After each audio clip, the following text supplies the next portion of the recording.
All right, hello and welcome to our panel discussion on pay disparities for people with disabilities. Before we begin, let's just review some technology logistics. My colleague Mia Perry is going to describe how you can stay engaged. Hi, everybody. Just a quick couple of tips for you to help navigate the session today and to participate as much as you'd like. To listen to the audio, make sure your computer or headphone speakers are turned on and the volume is adjusted to your preference. To view the chat box, press the chat icon that looks like a word bubble at the bottom of your screen on the black ribbon. And a quick note that we'd love for you to participate in the chat by weighing in on people's comments and letting us know if you're having any technical difficulties.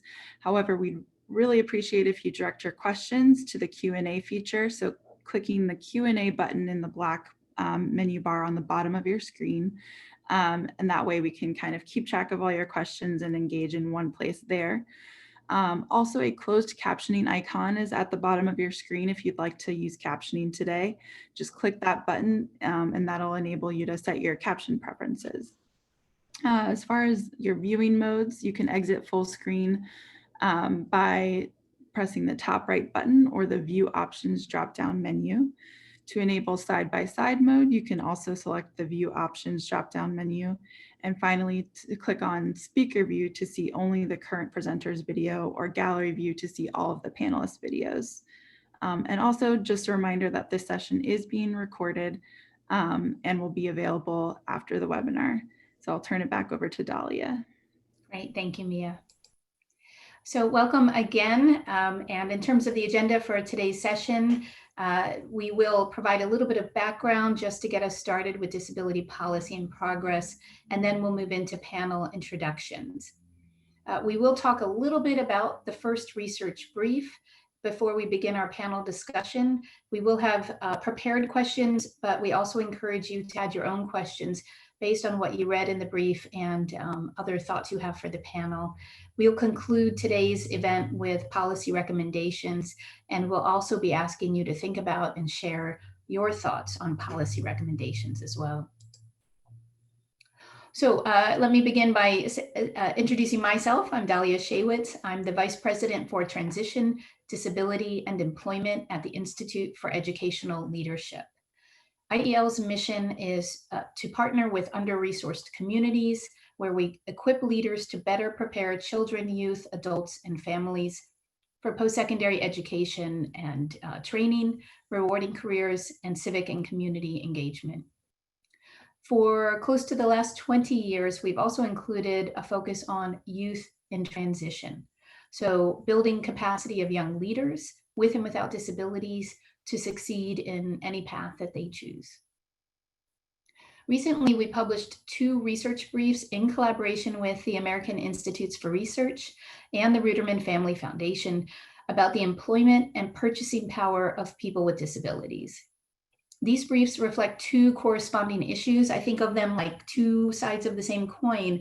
One is about earnings and the other is about spending.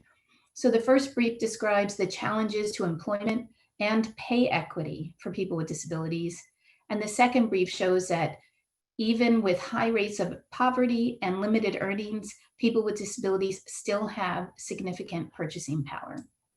Today, we're going to focus on the first brief and identify policies and practices that may help to reduce those inequities. I'm joined today by 3 leaders at the state and municipal level and my co-author. They will introduce themselves and describe a little bit of their work. So let's begin first with Director Kristen Vandergriff. Hello, everyone. It's a pleasure to be joining you today. I'm Kristen Vandegrift, the Executive Director of the Alaska Governor's Council on Disabilities and Special Education. I've had a lot of experience, both lived experience as a sibling. My brother experiences a significant intellectual and developmental disability, as well as work experience in this field, all the way from a direct support professional to working for our state developmental disability agency. So this is something that has been near and dear to my heart for a very long time. When we talk about employment, in Alaska, our big focus is that employment is integral to a meaningful life. And so for us, this is something we've actually enshrined in state statute. So something that I'm really excited to speak more about today because employment impacts so much. I'll have to remember to unmute myself regularly. Thank you. That's wonderful, Director. Next, we have Director Gabriel Casares. Thank you, Dahlia. My name is Gabe Casares, and I'm very pleased to be here to talk about this important subject, both as a person with a disability, as a blind person, and as the director of the Mayor's Office for People with Disabilities here at the City of Houston. My office is responsible for providing accessible city services, programs, and initiatives to the over 215,000 Houstonians with disabilities that live within our borders. And we partner with organizations and employers that are interested in learning more about the lived experience of disability and that want to increase the economic potential of Houstonians with disabilities. So I'm very excited to be here. Great, thank you so much. And next we have Commissioner Kristen McCosh. Good afternoon and welcome everybody to the session. My name is Kristen McCosh and I'm the Disability Commissioner and ADA Title II Coordinator for the City of Boston. In my role as Disability Commissioner, I lead the city's collaborative efforts to ensure accessibility and inclusion in all programs, policies, services, and municipal buildings that are located in the city. We work closely with other city departments and municipal agencies and local nonprofits. In my role as the ADA Coordinator for Title II, I work on non-discrimination issues for persons with disabilities, including processing grievances and trying to resolve them to ensure that everybody has an equal opportunity to participate in everything the City of Boston has to offer. Employment is one of our big initiatives, and I'm happy to be here today. Thank you, Commissioner. And next we have Dr. Michelle Yin from AIR. Good afternoon, everyone. My name is Michelle Yin. I'm a principal economist at the American Institutes for Research. In this role, I lead program and policy evaluations using experimental and quasi-experimental designs to evaluate policy options and interventions designed for people with and without disabilities. And over the past several years, I've worked with both federal and state clients, as well as private foundations, to explore policy options and initiatives to help improve disability employment. And I'm excited to be part of the discussion today, and I look forward to sharing some new results from our recent study. Great, thank you, Michelle. And thank you all of you in the audience for joining us today. We're going to spend most of this time in discussion with our panelists. And although we do have prepared questions, we want this event to be as interactive as possible. So as my colleague mentioned earlier, please reflect on the briefs you've read and add your questions to the Q&A online, and we will interrupt our Q&As to add your questions to the mix. Before we begin though, and in a moment, Dr. Yin will provide us with an overview of the research brief on pay disparities. I just wanted to set the stage for this conversation a bit by starting at the beginning. For 100 years, the United States has put policies in place to change the way we engage people with disabilities. These policies and resulting practices are intended to support people with disabilities to function at their best, whether it's in school, at work, or in the community. And yet, people with disabilities still live in poverty at twice the rate of people without disabilities. They're more likely to be unemployed, underemployed, or outside the workforce entirely. Federal and state policies are absolutely necessary, but not sufficient to change the way we prepare, hire, and promote people with disabilities. We need those policies, and we need strong practices that are proven to be effective in changing the outcomes. During this year's 75th National Disability Employment Awareness Month, we are witnessing a lot of conversations online, so I'm really pleased with those of you who chose to join us this afternoon. In today's session, we actually want to set the bar a little higher. It's not enough to talk about employment. We have to talk about how we close the pay gap between employees or workers with and without disabilities. And we have to prepare people with disabilities for career advancement. We have to work with employers to mentor and promote employees with disabilities. And we need to ensure that local policies and employer practices reflect the value of hiring these well-qualified candidates who have disabilities.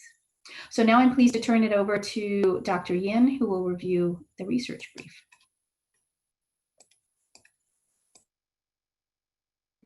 Thank you, Dahlia.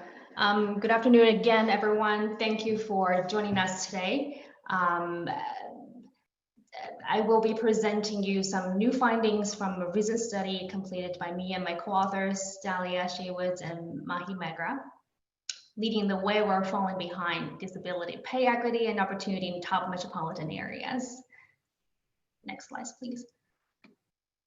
So disability employment has been the center of discussion in disability research and as well as in disability policy discussions for decades. And I think we've reached the consensus that improving disability employment is the key to financial independence and economic security for people with disabilities, especially those from the disadvantaged groups.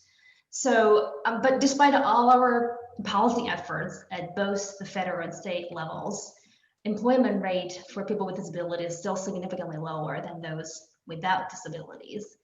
For example, in 2018, as reported by the Department of Labor, the employment rate for people with disabilities was about 19%, and the rate was 65% for those without disabilities. And this number goes up a little bit in 2019 to about 19.3%, but it dropped to 17.8% in September of this year after the pandemic. So labor participation rate has been low for those, above 16 years old, as we all know. Only about 20% of people with disabilities participate in the labor force. And just in reference and for context, the labor participation rate for people without disabilities is hovering around 68 to 70%. So that's a stark difference. So when people with disabilities do get a job, they tend to earn a lot less than those without disabilities. You might have seen this figure from our earlier studies where we try to look at the national average of pay inequality for people with and without disabilities. And we found an alarming 37% pay gap. So in other words, for every dollar people without disabilities make, their counterparts with the same education levels and with a disability only make about 63 cents. And this pay gap is almost twice as much as the 20% gender pay gap that we identified in the United States. And this pay gap also increases as we move up the educational attainment ladder. For those with an advanced degree of master degrees, they actually suffer the most or the greatest pay gap of around $20,000. So in this new study, we took one step further. We drilled down to the city level, and we want to see if there's any pay inequalities at the city level and how the difference compare, to the national average.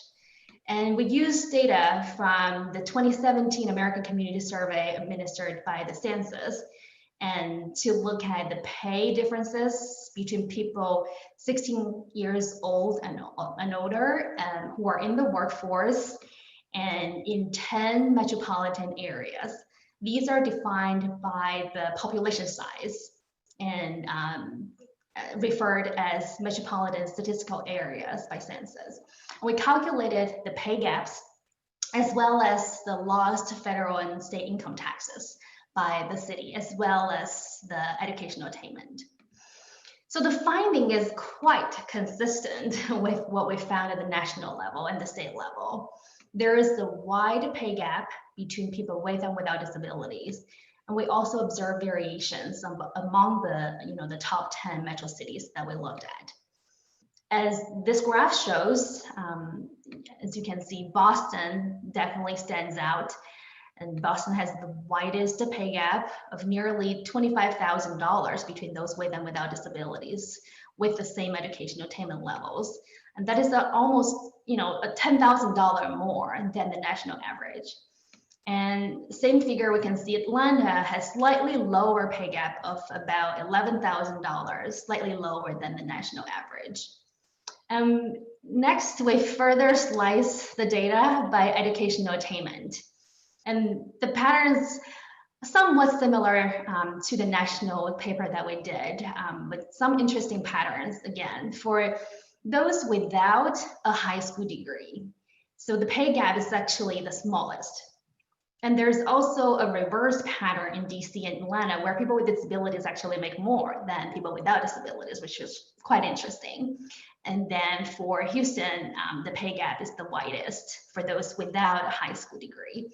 And then once we move up the education attainment levels, we observe greater pay gaps. For those with the high school degrees, the pay differences between those with and without disabilities is actually greater than those with some college and associate degrees.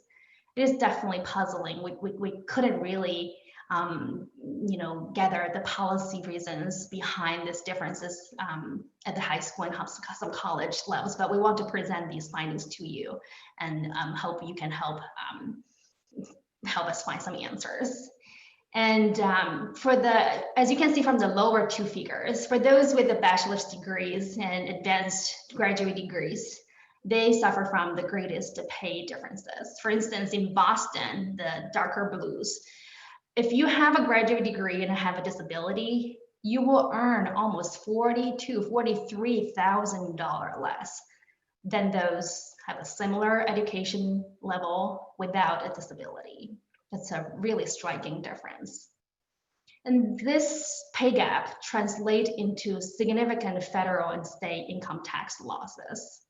Because the size of the population of people with disabilities varies across the metropolitan areas, we use the population size to multiply with the pay differences and then calculate the federal income tax losses.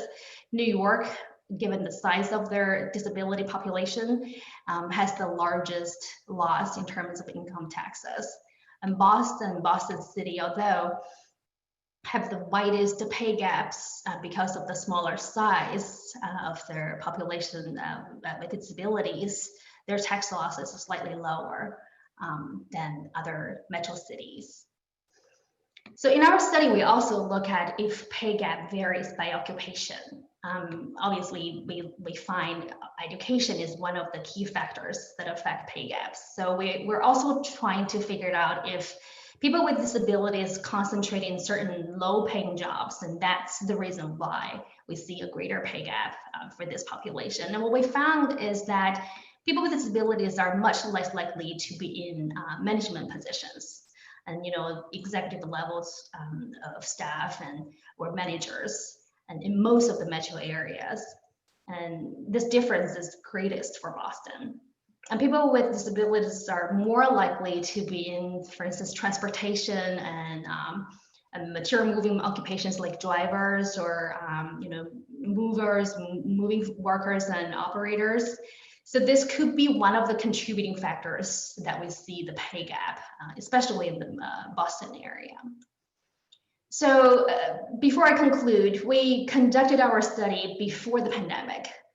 And the situation we're in right now is very likely to further aggravate the issue we're facing, because people with disabilities, as we know, are disproportionately represented among older adults, right? Especially those older than 65. And like Dalia mentioned, they're twice as likely as in poverty as those without disabilities, and they're more likely to have underlying health conditions. So all of these make them the most vulnerable population who are more likely to experience complications if they ever contract COVID. So this population is also more likely to be hit or hit even worse by the pandemic, and will suffer from the recession that we're likely to see. So again, in conclusion, we observed large earning gaps across all cities that we studied. And we also identify education attainment and occupation as the two leading factors, so they're correlated with the pay differences. There's still a lot of unanswered questions. What we can do to close these gaps, what policies that are currently in place might aggravate or alleviate the problems.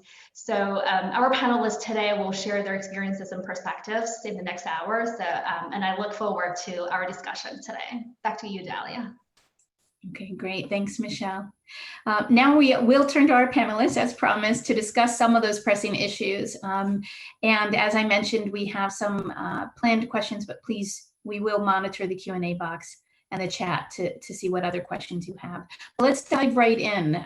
First, let's talk about policies and practices.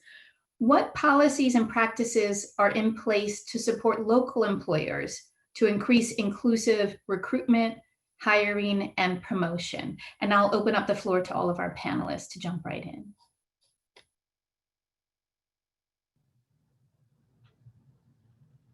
I don't know if I should speak first because I'm from Boston.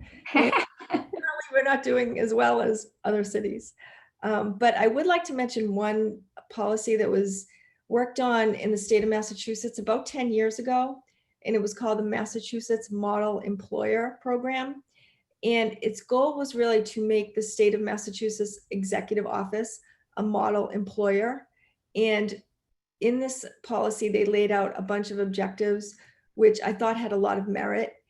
They were things like targeted outreach to people with disabilities, identifying reasonable accommodations and getting them addressed with urgency, human resources strategies like collecting data and encouraging self-identification, internships, and providing a pathway to advancement within the state offices.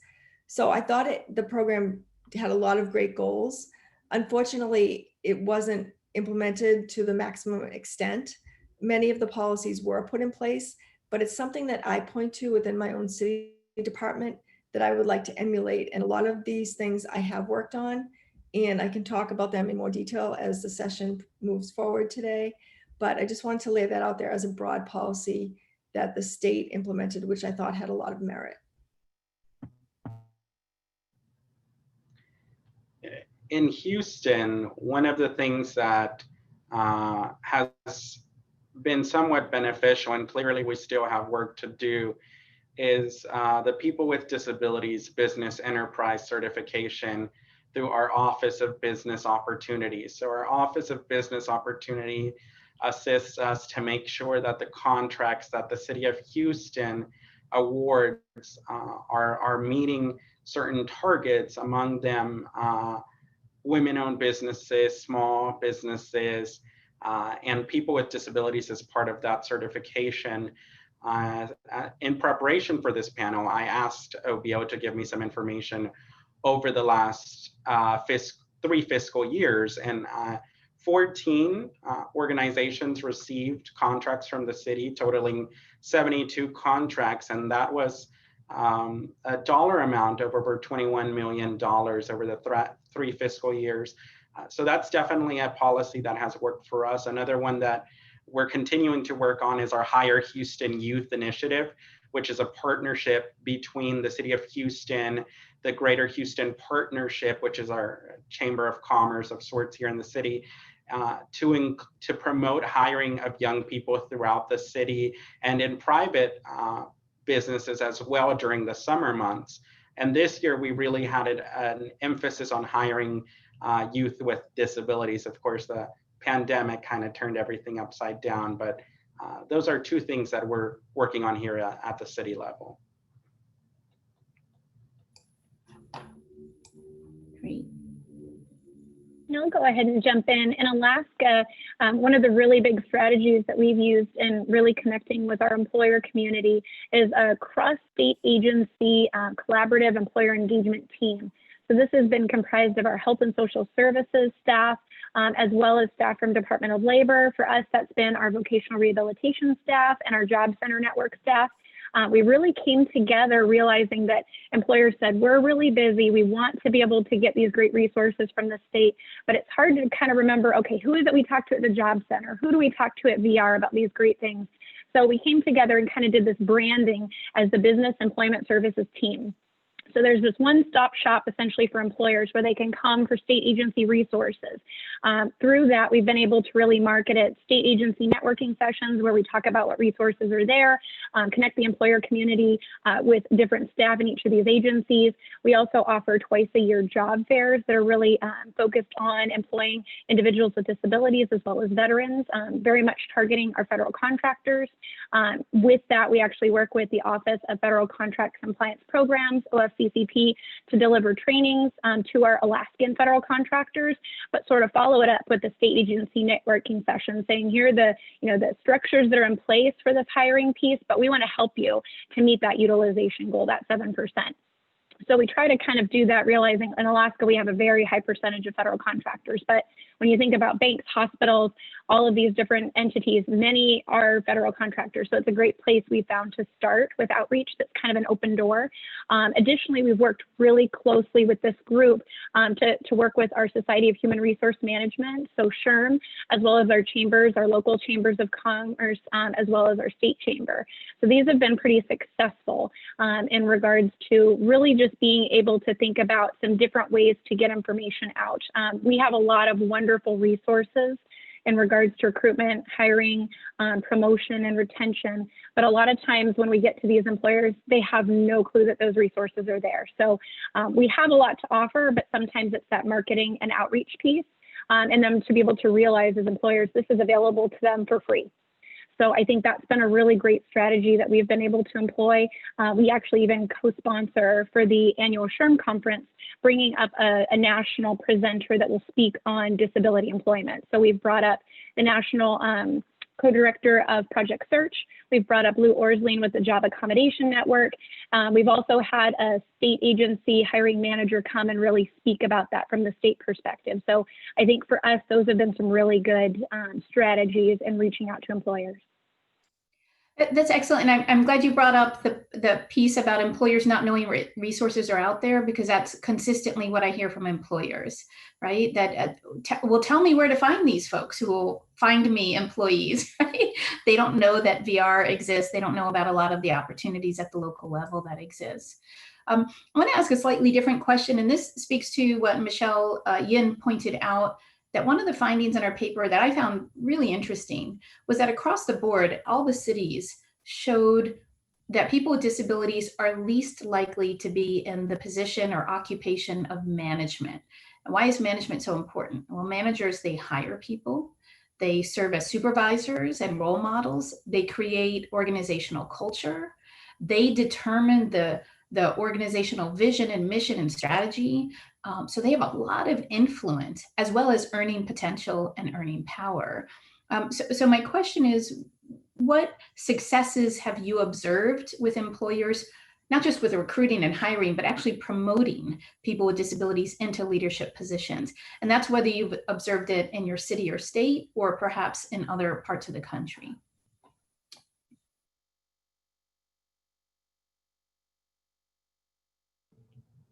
You know, I think that highlights a real challenge. I'll give this office, for example, the Mayor's Office for People with Disabilities here in the city of Houston has been around since 1993.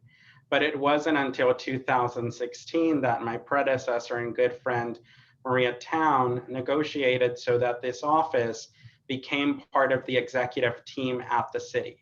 And being part of the executive team at the city has given us leverage that we didn't have when we were just another division within a department. We've been able to advocate on a variety of access needs, including economic development for people with disabilities. And that, you're absolutely right, that has changed the perspective of city leaders, that has changed the conversation. And one of the ways that we try to emulate that throughout the city is building a relationship with our local Chamber of Commerce. One thing I would add is that one thing we stress in the city is that people with disabilities don't always have to work just in the Disability Commission, that they are qualified candidates who are able and willing to do other, whatever their field of work is, whether it's economic development or teaching or research or public health, whatever their area of interest is. So one thing that we do is we try to support people with disabilities self-identifying as having a disability, so that we can collect data on these things, because if we don't have data, then we really don't know how we're doing as a city. In the Massachusetts Model Employer Program that I spoke about earlier, they had goals of increasing their employees with disabilities to a targeted percent. I believe it was 8%. And that was a goal that they could work towards, a metric that they could count. So I think, it's a multifaceted approach, whether it's informing our departments, informing businesses, getting them the information and supports they need through legislation and policy work. So I think, as Gabe said, it is a challenge, but it's something that we do work on consistently. in Alaska, some of the strategies that we've found, just thinking about management and leadership opportunities, has been really implementing the project search model in our state. So for those that might not be as familiar, Project Search takes high schoolers with disabilities in their last year of high school, places them immersed in a host business site to learn transferable employability skills, with that goal being competitive and integrated employment at the end. What I really like about the Project Search model that we've seen is that it strives for not just kind of what we think about in, okay, minimum wage or above and out in the community, but it also says when we're looking at a successful employment outcome, that the pay would be commensurate to somebody without a disability in that similar job or occupation. So I think that's a really important one that we've seen. A lot of the interns, whether they are hired in their host business site in our programs or elsewhere in the community, we have seen that internship model be able to lead to really great jobs with being able to have those all important benefits. But I think also being able to see over time following some of those interns moving up into management positions and seeing them become supervisors. So that's been really exciting. For us, our vocational rehabilitation provisional hire program within state government has been very successful in placing people in some of the leadership and the management positions. So for us, we're really looking at how can we enhance the great program that we have and get more departments to be able to utilize that in all different cities. So that's kind of an area that we're looking at. Can I add one more thing about Boston? Because there's one program that I really wanted to celebrate, and that is our partnership with our state vocational rehab agency, the Massachusetts Rehabilitation Commission. I've been in my role for 10 years. Actually, today is my 10-year anniversary with the city. And since the time I started, one of the first initiatives I implemented was Disability Mentoring Day. So we bring in a group of Boston residents who are looking for employment. We do job shadowing, mentoring, and then a career fair in the afternoon. And as part of this initiative, we also do summer internships with job-ready adults with disabilities. And similar to what Kristen said, they're all levels of education and job experience looking to get back into the workforce. So we pair them up with different city departments for a 6-week paid internship where they can show their skills and network and really get immersed in the city and see what kind of connections they can make for open jobs. We've had many people hired through this program, and we actually just started it off last week for this year. Because of COVID, we had to pivot a little bit. We're not doing in-person internships. We're doing virtual sessions where we bring all different departments to the table, to the Zoom table, and our group of interns from the Mass Rehab Commission can work with them on discussions about hiring and what kind of work they do and their own the interns own skills and experience. So we are kicking it off again for this year, and we're really excited about it because it's been very successful. Dahlia, and if I may very quickly, one of the strategies that we're using also here in the city to tackle this specific issue is leveraging our relationship with state partners. The state of Texas has a program called Works Wonders that manages community rehabilitation partners that do subcontract work for municipalities and other entities.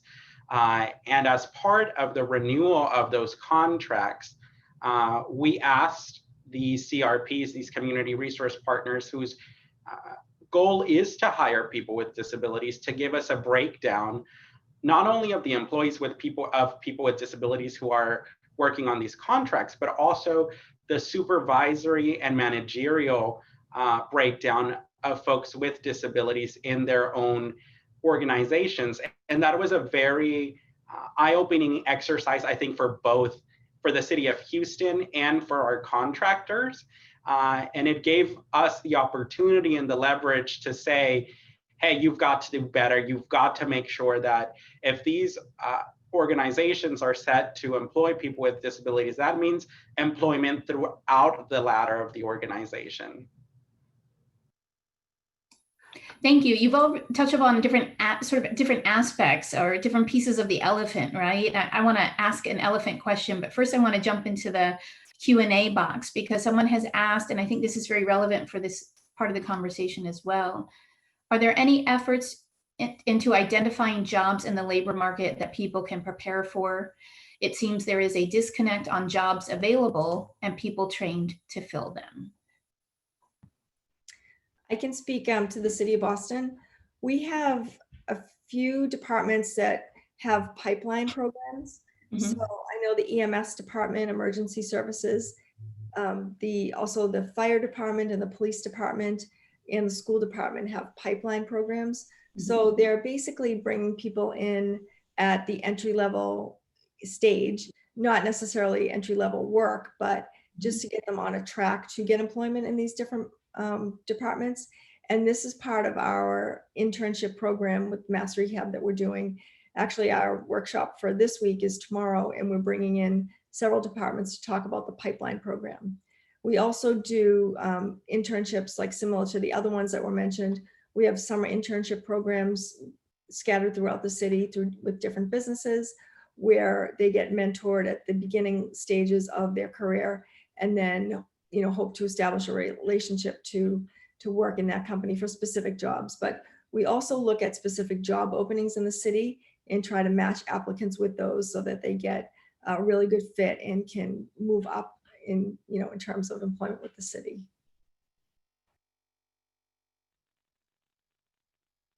In Alaska, just to tag on to that, with the project search programs that I mentioned earlier, ours are all located within hospitals. This is a definitely growing area in Alaska, as it is, I'm sure, across much of the nation, especially right now.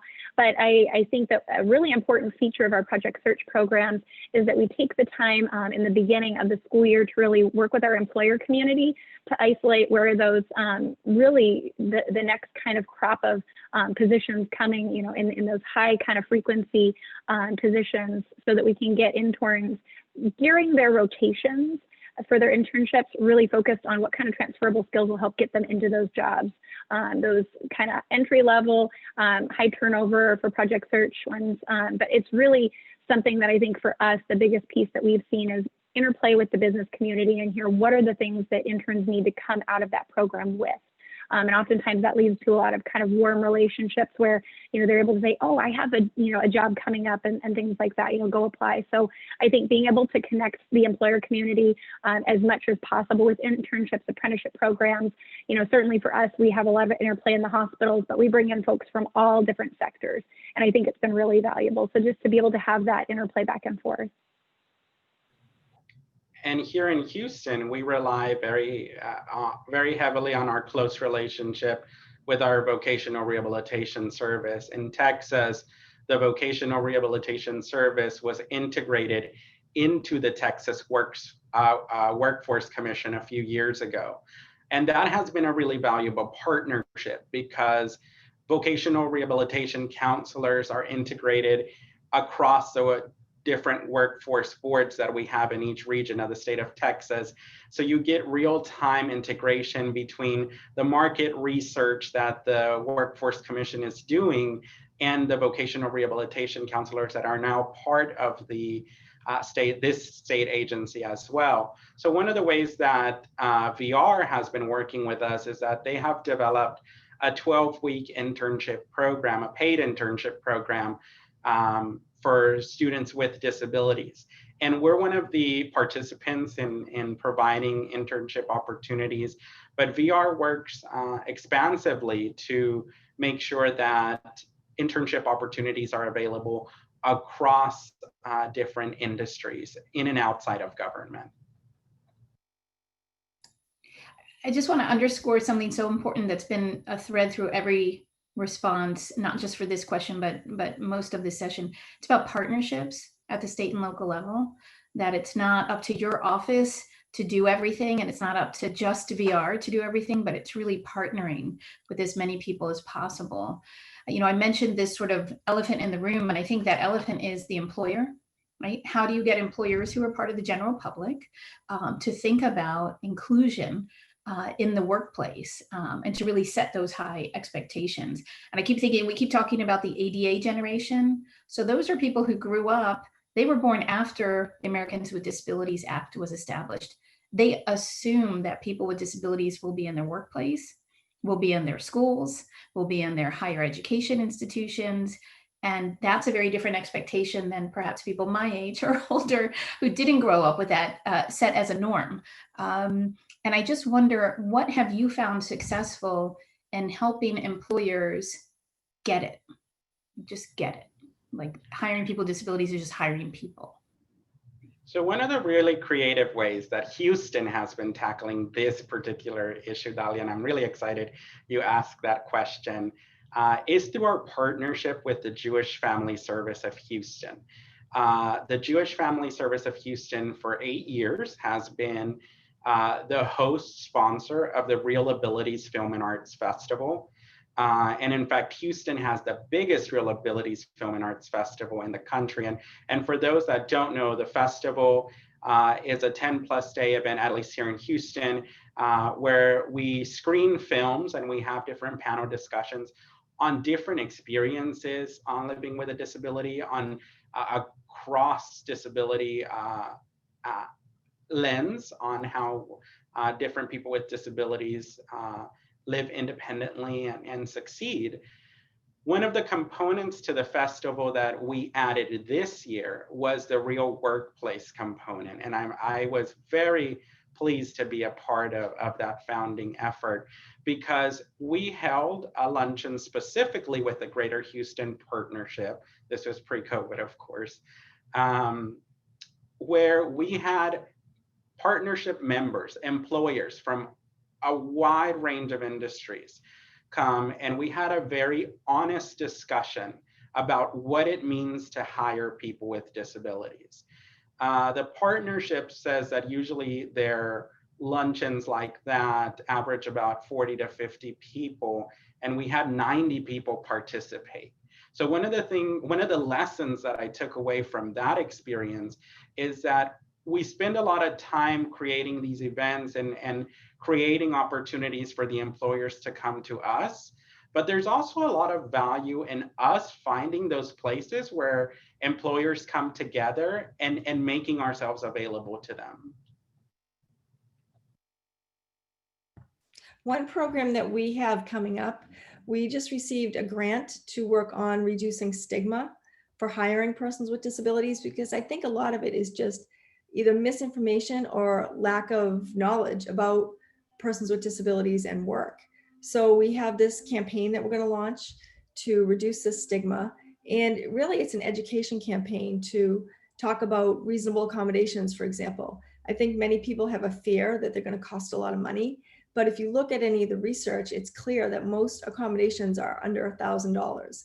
So I think there's just a lot of information, and there is a lot of stigma still associated with persons with disabilities. And like you said, Dahlia, the ADA generation probably doesn't think about that. But for other people growing up, disability was, had cultural implications that it doesn't have today. So I think some of those old beliefs are still in place, and we just need to do a lot of work to break down those barriers. In Alaska, just to echo what some of the other panelists have been mentioning, we've certainly used films. Those have been very successful strategies. Going to where the employers are, those Society of Human Resource Management conferences have been really impactful. And I really point to a couple of the aha epiphany moments that I saw.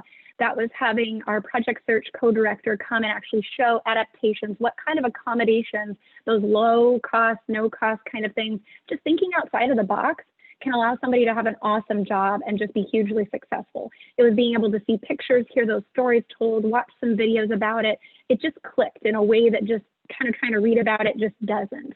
The other piece that I would say is having employers who have been successful at hiring come and speak peer-to-peer, employer to employer, has been a really successful strategy that we've continued to use over and over.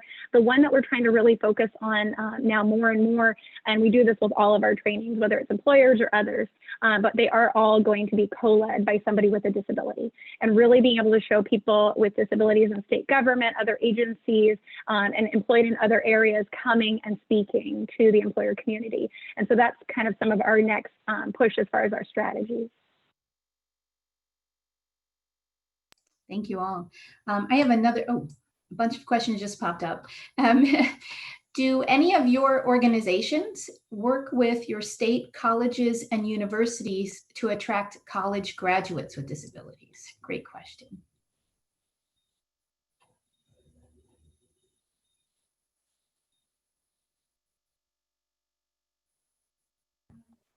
Hi, I can jump in. So Boston has a wealth of universities. We probably have the highest concentration of colleges in the city of any other major city, or we're one of the top anyway. So I think this is a great point. We do work closely with the different college disability offices. As far as working on employment with those institutions, we haven't really done that. But that's a great thing that we can work on moving forward. So thank you for raising that. Next week, I will be participating on a National Disability Employment Awareness event with the University of Houston's Career Services Office, specifically talking about employment. But I will tell you honestly that this is something that I've been in Houston in this job for a year. We haven't done enough. So like Kristen said, I think this is a really good opportunity for us to take that idea and really run with it. And Alaska, I would concur. I think this is another area that I'd like to see more focus on. We certainly work with our University of Alaska Anchorage Center for Human Development on a program that really tries to get people with disabilities into college and successful there. But I think this is an area where we could certainly do a bit more focus. It's interesting that the question came up. IEL just published a guide for inclusion in higher education a few months ago, and it does not speak to students, right? Because usually most of those guides and guidance speaks to students. How do you prepare to transition? This is for the leadership. This is for your deans, your provosts, your board of trustees, even your department heads, faculty. How do you prepare to serve students with disabilities because they're part of the constituency that you're serving? But universities are also a workforce. And for some of your cities and states, there's a huge university system and the potential to pipeline people with disabilities into careers. So I think this is nice because it just reminds us that we really need to keep our sights broad in terms of what career paths look like. Next question for the panel. We see variations among cities. Dr. Yin pointed that out. And we're not really sure why Boston looks one way, Atlanta looks another way, Houston looks like this. So what do you think might be the reason for some of these variations? And there might be 100, but maybe just a few that you think really stand out. In Houston, I'll tell you that part of the problem is that a lot of the industries that Houston relies on, not that any industry is easy to get into for people with disabilities, but these particular industries we tend to associate with folks who are non-disabled. For example, construction and oil and petroleum are big engine boosters here in the city of Houston. And of course, you know, there's the actual work that happens on, for example, oil and petroleum with the rigs, but there's a lot of opportunities within these organizations to include people with disabilities throughout the organization. But I think it's like Kristen mentioned earlier, it's that stigma that still exists about the liability or the cost of having people with disabilities in the workplace. There's one barrier in Massachusetts that advocates have been working for a long time to change, and that has to do with physical accessibility in buildings. In Massachusetts, we don't go by the International Building Code, the IBC. We have a state building code, and it's run by the Architectural Access Board of Massachusetts. And we use this because it's more inclusive than the IBC in a lot of ways. And it's also easier to fix on a local level. You know, they do things like they offer variances for accommodations, building changes that are just impossible to do. So it can be a good thing. But one thing that they don't require is accessibility to employee-only spaces. So advocates have been working for a long time to change that, because if you're an employee and you want to get a job somewhere, but the employee bathroom isn't accessible, there's no mandate that it has to be made accessible under the State Architectural Access Board. So that's one piece of legislation that we've been pushing for a long time, and it's coming up again this year, and we're really advocating hard for it. The mayor of Boston supports it, and all the disability community advocates support it. So I think if we have access to employee-only areas, that's going to really send a message, first of all, that employees are welcome in the different workspaces, and also that when they come to a job, that they will be able to utilize every area of the building. In Alaska, I would just kind of tag on in regards to the accommodation and just kind of liability concerns. We've seen similar aspects when we've reached out to our oil and processing industries. We certainly reached out quite a bit. There was still always concern about safety and liability. That's been something we continue to kind of tilt at. But sort of doing it, our kind of most recent focus has been really working with the Job Accommodation Network, JAN, and trying to make sure that employers know that great free resource, funded out of U.S. Department of Labor that they have. And it's there for employees too, that it can serve both individuals with disabilities and employers. So we've been really working on that marketing piece so that employers realize, there's a lot of support out there to really be able to understand how somebody could be that right ecological fit for the different types of industries that are out there. And if I may add, here in Houston, and I think throughout the South, I know Boston, you don't necessarily have this particular problem, but Houston in particular has been a city that has been developed and has been built around cars. We are a car-centric city. We have over 670 square miles of city here in our area. And one of the challenges has been accessible, reliable transportation. You can have the greatest employer with a great positive attitude on disability, willing to make the accommodations. You can have a great candidate, but if you cannot get to work on a daily basis on time with access to reliable transportation, that's going to be a challenge. Now, the pandemic has opened up opportunities. I think advocates have been fighting for a long time to get things like telework and these kind of opportunities. So I'm excited to see how the pandemic evolves the way we think about workplaces. But that is one of the real challenges here in Houston that we're tackling through city ordinance and by supporting our transit agency. In fact, the mayor appointed a person with a disability for the first time in our history to the Metro Transit Board, who is a person with a disability, to advocate for our community at that level. That's great. I think that's what Commissioner McCosh was suggesting. You don't have to put the person with a disability and have in charge of the disability agency, put them in charge of all the agencies. And then we'll see some traction, not just with transportation, housing, design, absolutely. And you started to touch upon this also around the pandemic. In 2020, we can't have a single conversation that doesn't touch on the pandemic, right? So what are you seeing? I mean, what are some barriers that have come up? I know there have been, and opportunities like Gabe, what you mentioned. There are opportunities with telework, there are challenges with telework. What else are you seeing happening as a result of the pandemic, positive, negative, or just otherwise? I would say overall, the pandemic has expanded the horizon by force for everybody, for government, for private sector, for everyone. We're reimagining and rethinking the way that we work, the way that we collaborate. One of the challenges has been the platforms that we decide to use. I'm a blind person, so it's always the proverbial rolling of the dice when I get asked to participate in anything, because it may be accessible, it may not be, and that presents its own set of challenges. And I think really the point that Gabe made earlier is the biggest thing that will come out of the pandemic, and that's telework.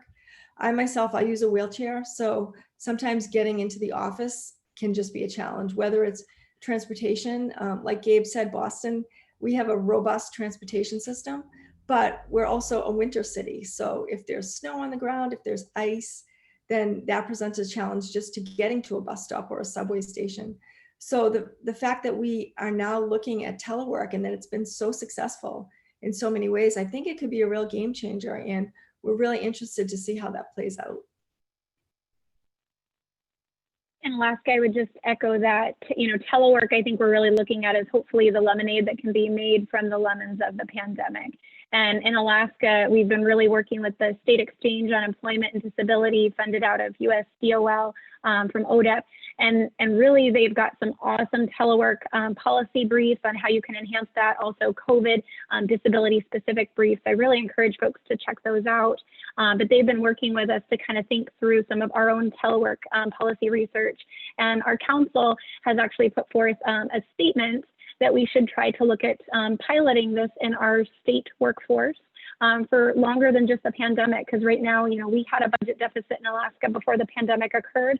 As I'm sure, many localities and states are facing harsh budget talks right now.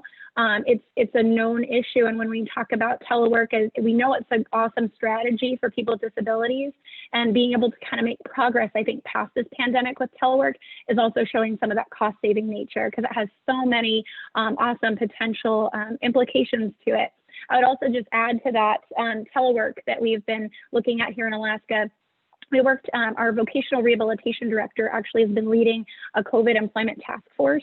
We've been talking about telework. We've been talking about just making sure that agency directors are all attending this so that we're not getting siloed. So we're working together, whether it's Job Center, VR, Health and Social Services, across the lines, behavioral health. So really across disability groups, and making sure that we're doing as best as we can to support people while we are remote right now, even our state agencies, but also kind of preparing for what will come as we start to recover, and as many people with disabilities feel more comfortable trying to even explore employment in those face-to-face kind of circumstances. So we found that to be a really helpful model, just bringing ourselves together frequently to talk about what each agency is doing respective to COVID and employment for people with disabilities. We also put out an empowerment through employment resource guide that really makes it very specific. COVID resources that are available, everything very plain language and not overwhelming, just enough information to kind of figure out, do I need to go to this website and get more? So that's been a good strategy, I think, for us, trying to reach out and get people resources in as many ways as we can during this time. But I just concur with the other panelists. I think that this is going to be kind of an exciting piece out of all this to see where telework goes. Because I can tell you, when I started our Developmental Disability Council unemployment work, I would have conversations with employers about, this is such a great strategy, would employ more people with disabilities. It was just a no-go. It was a non-starter so many times. And I can tell you, we can see in all the panels, we're all teleworking right now. The whole world has kind of almost had to learn how to telework. And I think that's going to be a really huge and empowering thing for people with disabilities on into the future. So that's one part that I think has been really exciting for this work.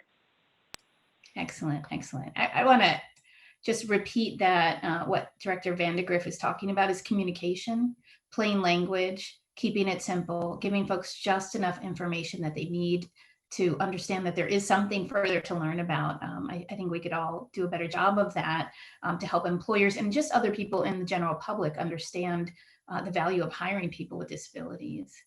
So we have a question in the Q&A box, and it's really about, if we go further back, it's really about educating teachers to see their students as employable and to help them with self-advocacy and soft skills. I think what's really interesting is that IDEA and WIOA, so the Education Act and then the Workforce Act, define transition for youth differently, right? So in K-12, it's really about, let's prepare and educate and prepare our students to exit well. And for WIOA, the workforce, it's really about how do we transition youth into workforce. And the latest data that we're seeing about youth in transition, not 2020 data, but prior to that, we still see that youth with disabilities, now we're talking about younger than 24 years old, they are not getting jobs during high school and early years, even with these new federal laws in place. And we know that's really important. If 50% of young people under age 24 have a job, and only 30% of young people with disabilities have a job, the gap has begun before they've even really begun their careers. So what are you all seeing from your perspectives that are making a difference, helping young people with disabilities enter the workforce early and successfully? So I'll come back to our Hire Houston Youth Program. I'll preface by saying that in a past life, before this current role, I was a director of government affairs for a national disability organization. So I have very strong feelings about IDEA, but that's a different conversation. One of the things that we really pushed when we were trying to recruit youth with disabilities for Hire Houston Youth is I tell the students all the time, your peers are hustling. You may not know it, but they are. They're going to school, they're doing extracurriculars, and they're having part-time jobs. And you need to build those skills. You need to build those soft skills that will help you in the long run by participating in things like Hire Houston Youth. We place students in 12-week internships over the summer where they're paid, where they have to get familiar with things like clocking in and clocking out and different employer policies, and really encourage them to seek those opportunities that call their attention. And that has been a really great way for the city of Houston to partner with the private sector to create these opportunities, not just for youth with disabilities, but for youth across the city, inclusive of our youth with disabilities. And in Boston, I mentioned earlier the pipeline programs. One program that we're really excited about is it's through the Boston Public Schools, through the Special Education Department, and they have an initiative called Strive. And Strive works specifically with the students who are 18 to 22, and they're transitioning to work. And we all know transition age is critical to get it right, because that's the time when you can make or break a person's future. So Strive works with, and I should have mentioned this earlier when we were talking about colleges, but they work with a local college, Wentworth Institution. It's a school of building and engineering, and they have a whole group of students who do work at Wentworth. And like Gabe said, they're mainly developmentally disabled students, so they learn things like clocking in and out. I mean, small things like that, which seem like they wouldn't be a barrier. You really have to think and think how to eliminate barriers like that, because that can be a challenge for someone with a developmental disability. So they also learn soft skills. They learn about following instructions, showing up to work on time, learning how to interact with people, and then learning the job skills. So they do things like recycling, they do cleaning, they have a really robust training education program, and it really leads to a lot of jobs. And the partnership with Wentworth has just been immeasurable in its value to students in transition from the Boston Public Schools. In addition to that, the BPS Special Education also has other work programs that they institute, but I couldn't agree more that transition age is critical, and we need to pay attention to it in every way, especially when it comes to employment. Alaska, I would just echo that transition has been a huge focus for us. We used to have a partnerships and employment grant with the Administration on Community Living. And from that, we really were able to create a robust transition handbook, a pathway to successful adulthood and employment. It has everything from information on benefits, the resources that are there, but success stories. We knew that it was so important that there was this foundation that this could be a success. Everybody could kind of view themselves later looking forward, you know, that could be me one day. And so that was a piece that we really made sure was in there. But in Alaska, we've really been trying to take the mindset that employment first begins at birth. And I say that really pointedly because as I work with a lot of families, I saw it with my brother growing up. A lot of times people would ask him the question, and words matter so much. They would ask him, do you want to have a job when you grow up? That right there already undercut. There was not really an expectation of kind of, well, do you? And so we've been really trying to change the conversation and say, what do you want to be when you grow up? Just like everyone else, that we treat children with disabilities as they grow up and go through K through 12 the same way with those same expectations. So we've been trying to make sure that that's a really robust piece of our work as far as capacity building. The other piece that I would mention, because I already kind of talked about Project Search, we've got those internship models for sure, but it's the piece that we found out of our grant that was really missing. We're doing a great job, I think, targeting urban kind of transition. And I think if we look at a lot of states, you know, a lot of our efforts are kind of geared sometimes more towards that urban model. What we knew we needed to do was really have something focused on our rural communities. And in Alaska, it looks very different. To look at Ukiagvik, you know, at the very top of our state compared to where I'm at in Anchorage, a commensurate life experience for an adult with a disability is very different. So trying to have traditional skills curriculum that can actually help for successful transitions into their home community, into that adult life. It might be subsistence, it might be self-employment, it could be seasonal, gig economy, it could look very different. So I think that's a big piece that I always like to talk about when we hit on transition, is that we don't just focus on that urban transition, we're looking at all facets of our state. So that's something that I feel like over the last 2 years, Alaska's done a much better job of really addressing. So we have a long ways to go, but we're getting there. Thank you. And thank you for bringing up the rural piece, because a significant part of our country is rural. And a lot of times our policies are so focused on urban areas. And certainly our paper is focused on the major urban areas. There's a punch that can go with having an influence on a large proportion of the population, but that's not everyone. And there's no one size fits all, right? Very last question. A little variation on the one we had prepared. If there were one policy that you could put into place right now, whether it's at the local level or at the state level, what would be that one policy? It might be a key to unlocking a lot of other little policies, but what would that one thing be? There's one policy that I've always been really supportive of, and it's done at the federal level right now. It's under Schedule A, I believe it's called. And one of their programs is that if somebody applies for a job and they have a disability and they meet the minimum qualifications, they are guaranteed an interview.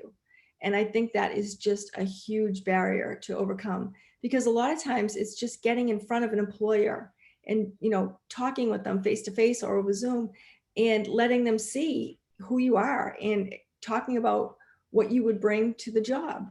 So if I could implement any policy, it would be just that anyone with a self-identified and verifiable disability can get, and they apply for a job, they meet the minimum qualifications, they would be guaranteed a first round interview. That's it. No special treatment, no guarantee of a second interview, but just to get their foot in the door for the first interview. I think that would be incredible.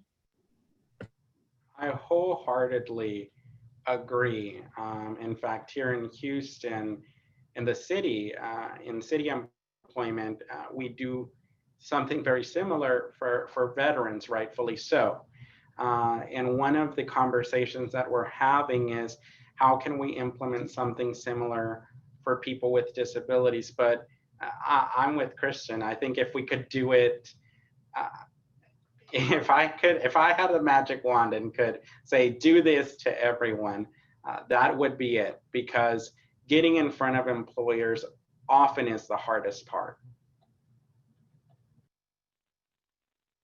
In Alaska, I'd have to echo that. I think that's what we've seen as we've done our employer social norm surveys, is show me the skills, get somebody in front of me. And I think that's where we see a lot of our folks just not being able to make it to that next step. So I agree, that's, I think, a really awesome piece. Just to throw something into the mix additionally, while Alaska has been able to repeal sub-minimum regulation in our state, I think being able to see that overall on a federal level would set some really significant paradigm shifts when we think about expectations. I think it made a huge difference seeing that happen in our state, and where expectations went sort of from more entry-level positions to seeing people in management and other things. I think it really elevated that tone. And I would just really highly recommend for folks that are having those conversations to check out the documentary Bottom Dollars. We brought that showing to Alaska, and being able to hear what making sub-minimum wage feels like from somebody with a disability making that wage. It changed policymakers' minds. It impacted our state agency leadership. It was really hugely pivotal. So for anybody that's trying to kind of enact some of those policies in their states, that might be really useful. And I just want to follow up on my ideal policy that I would implement. That also doesn't just go for a new job, an entry-level job. It goes for somebody who already works for a company. If they want to go for that promotion, they want to look at career advancement, that they would be guaranteed an interview for the next level of their career. Because a lot of times, you know, people with disabilities just get passed over for jobs. And if, like we said, if we can show our skills and meet with the employer, then I think that's a great way to advance a career. Yeah, thank you. I something as simple as stating on your job application that people with disabilities are strongly encouraged to apply, immediately you've opened the door, right, to a broad pool of really qualified applicants. And mentoring early to mid-career staff into leadership and management positions should hold true for everyone equally, right? That includes your employees with disabilities. So really great points. We're at the end of time just for this section. I know there's still some questions in the Q&A. I hope you'll take those questions and put them into the chat, because everyone on this call is a really knowledgeable and invested stakeholder in this issue. And I think you'll get a lot of great comments from the field as well. I'm going to reshare my screen now and turn it over to Mary Kingston Roach. She is our Director of Policy here at the Institute for Educational Leadership. And Mary, we don't have a slide for you to introduce yourself. We have a Mentimedia slide, so perhaps you could do double duty with that. Sure. So good afternoon, everyone, and thank you so much to our awesome panelists. It's such a treat to learn directly from state and local leaders like yourselves, you know, what is working, what you're pushing for, and to apply that at all our levels, federal, state, local. So thank you so much. And in that spirit of pushing us towards, as Dahlia said in the beginning, setting the bar higher, we first wanted to do an interactive poll to ask all of you, we just asked the panelists kind of if you had that policy magic wand, what would you do? We want to ask the same question of you all.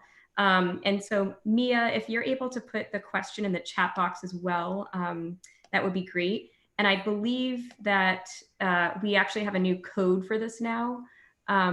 So Mia, if you can come online and share your screen with that code, and then I'll read it out as well. That would be great. Yes, so I just put the question in the chat. We'll have it up on the screen in a moment. I'm actually about to paste in the correct code for you all. I apologize.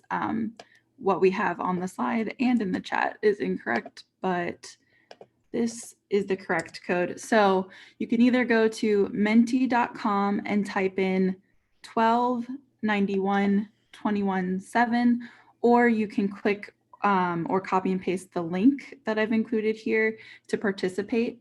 So Dahlia, if you stop sharing your screen, I can share the live results. Thank you, Mia. So again, I'll read it out again from the chat box. If you want to participate via Menti, you go to Menti, M as in Mary, EN as in Nancy, TI.com. And the code to put in is 1291-21-7. And the question that's also in the chat box is, what are policies you are pushing for or would want to see to address the pay gap for people with disabilities at any level, federal, state, or local? And if Menti isn't working for you, please feel free to put your response in the chat box as well. And we'll give you guys a minute or two. And you should be able to see some answers already coming in on the screen. And in a moment, we'll start reading them off so that everyone can hear them.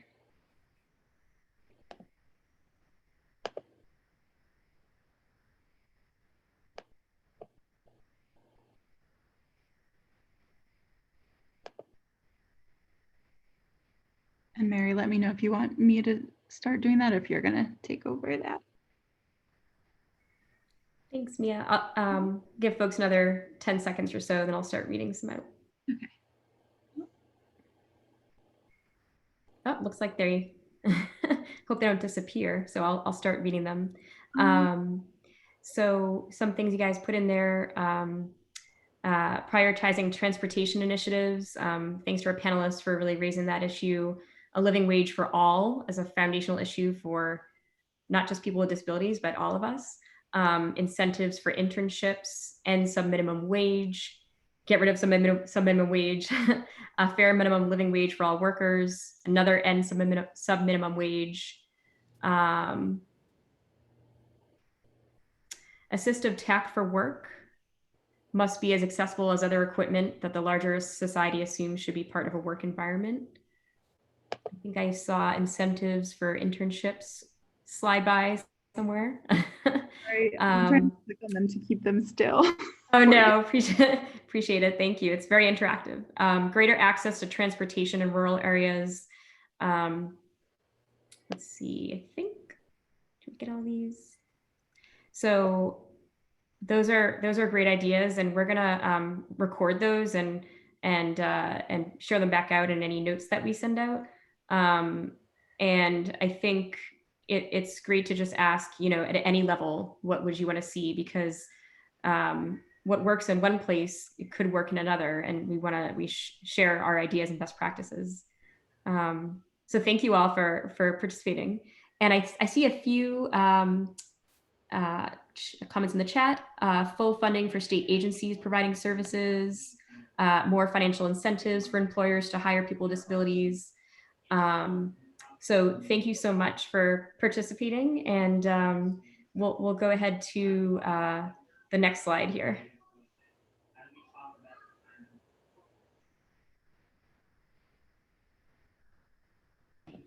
So Dahlia, if you're able to share your screen again.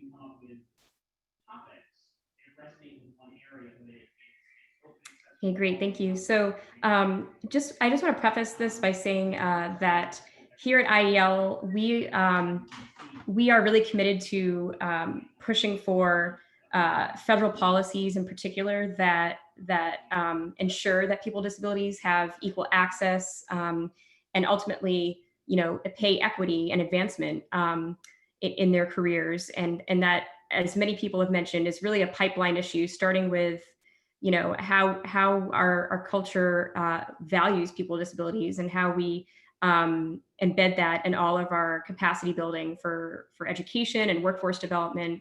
And currently at IEL, we are finalizing a federal policy agenda that will include recommendations around workforce development. And so I just want to say thank you to the panelists and to the attendees for your input, because we draw on that to inform our advocacy. And we also have networks of youth with disabilities and vocational rehabilitation professionals that we convene for that direct input as well. So really excited to hear directly from you all to continue to inform our advocacy. And more to come soon on that federal policy agenda that we'll hopefully have soon after the new year. But the following slides are an initial set of recommendations from us, just for you all to chew on, and hopefully they're helpful to you. They do reflect a lot of what the panelists said today, which is affirming, and also the panelists were great to offer some of their insights as well that are included in here. We will send out the slides and also send out a 2-pager that includes all these recommendations. So don't worry about copying anything down. But so at the federal level, this of course is not the only recommendation, but one that we wanted to highlight today that many of you have is really to pass that federal legislation that would end the loophole that allows for sub-minimum wage and sheltered workshops, and set standards for employment of people with disabilities.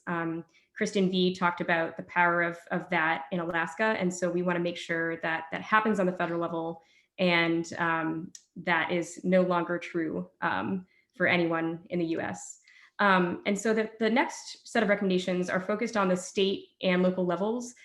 We combined the 2 levels because these recommendations could really work in many cases for either level. So the first category is around funding, and one recommendation is to create a grant or tax credit program to incentivize employers to increase the percentage of employees with disabilities and the positions of people with disabilities in management and leadership positions. So any kind of funding incentive to do that. I think we heard some great ideas from the panel today as well around other incentives. Commissioner McCosh from Boston talked about a grant that they received to address the stigma around people with disabilities. So you could do other funding incentives for that kind of work as well. So for the next slide, in the category of legislation, a couple thoughts. One would be to continue support for an adoption of state level employment first principles, and Employment first principles are really aimed at aligning policies and service delivery models and reimbursement structures to ensure competitive integrated employment, and consider requiring an annual progress report toward these employment first principles and practices. Another thought is to model legislation after the federal Section 503 rules of the Rehab Act, which requires federal contractors, as we heard, to set affirmative action goals. This would require private employers to set similar goals. And by doing so, would encourage employers or ensure that they would include disability in their strategies around recruitment and hiring. Another recommendation is around transparency, to track and publish by the State Department of Labor data around percentage of employees who identify as having a disability. And then to remove barriers for people with disabilities to obtaining a high school diploma, including high school graduation qualifying exams. So for the next slide, this is more about structures. What kind of structures could you have in place at the state or local levels? One recommendation would be just to create or revamp any relevant state and local task forces focused on hiring more people with disabilities and ensure that they advance to leadership positions at the same rates as people without disabilities. So kind of just refining and focusing the work of any relevant task forces on this pay equity and pay advancement issue. Create local and state certifications for disability-owned businesses and promote this opportunity to people with disabilities who own businesses. And thanks to Gabe, who pointed out to me that Houston has this certification, but the secondary challenge is then making people aware that it exists and to encourage them to go for it. So it's really that two-pronged approach of creating that opportunity and then marketing it, as we talked about.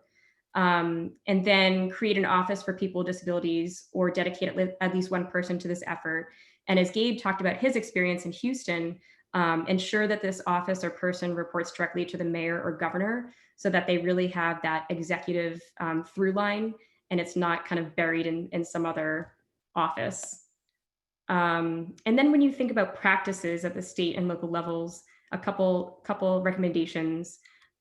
This is more around a process point around, anything that you want to come up with, you want to really co-design with people with disabilities, coupled with policymakers so that they can learn directly from people with disabilities, and co-design a process to review barriers to what are these barriers to hiring and promotion and career advancement. And as we heard, some themes are common, like transportation is a barrier, but how it's a barrier could look different in different places. And so really understanding that local context and then come up with policy ideas to address them, or create a standing advisory group or board to give input, and make sure to include a variety of ages and geographical areas and different disability types. Thanks to Kristen V from Alaska, who put this recommendation in to promote coordinated employer engagement efforts across state agencies. So a few are mentioned here. And then reward businesses and recognize them that are doing a great job. So highlight and recognize those businesses that are exemplars in hiring and advancing people with disabilities. You could do resolutions or public service announcements, or even give them free advertising in public places like airports or transit, even though they're a little quieter these days. So maybe it's more virtual free advertising now. And then lastly, some ideas for partnerships. And I think that was a huge theme that came across from the panel. So one recommendation is to partner with local and state chambers of commerce to champion pay equity for people with disabilities, and reward businesses demonstrating this commitment. As we heard from Gabe with a great example of the Jewish Family Services Organization, partner with community-based organizations, institutions of higher ed, and others to raise awareness and action around this issue of pay equity, and partner with the state transportation agency to rethink transportation design, to really make sure that it's inclusive and accessible and equitable for everyone. So those are our kind of initial set of recommendations and thoughts, a lot of it drawn from the insight of our great panelists today and just our networks of leaders that we work with. We'll share that back out with you, as I mentioned, but hopefully that's a helpful starting place for you all to kind of think about what we can do collectively at all these levels to push for greater pay equity. So I will turn it back to Dahlia at this point to close us out. Great, thank you. And I saw a lot of comments in that Menti on online capture that mirror some of the policies and ideas that are here. So that's good to see. I want to thank our panel, Director Vandegrift, Director Casares, and Commissioner McCosh. This has been a wonderful panel, a great conversation, and I have learned so much about what's going on in your areas in support of not only employment for people with disabilities, but connecting with employers and making sure that people with disabilities have career prospects and set the bar high. The goal is, again, not just to get people with disabilities jobs or help them get jobs, but rather to make sure that they are receiving an equitable chance at employment, at earnings, at a lifetime of success. So thank you all very much. On the screen are contact information for myself and my co-author, Dr. Yin at AIR. Please feel free to reach out to either of us or visit our website to learn more. As Dr. Yin mentioned, we have the current research briefs, but she's got a slew of previous research as well. We'd love for you to take a look and let us know what you think. So thanks again, everyone.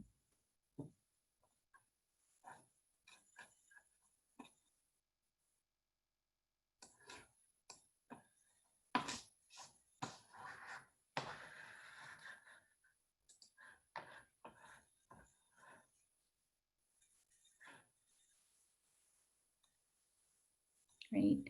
And I think we're even getting some research ideas for you, Michelle, for the next paper. Rural areas, taking a look at the Pacific Northwest, looking at some of these areas that have these large employers. I know we're not recording anymore, but I'm just thinking about, someone mentioned Amazon and Microsoft up in Seattle.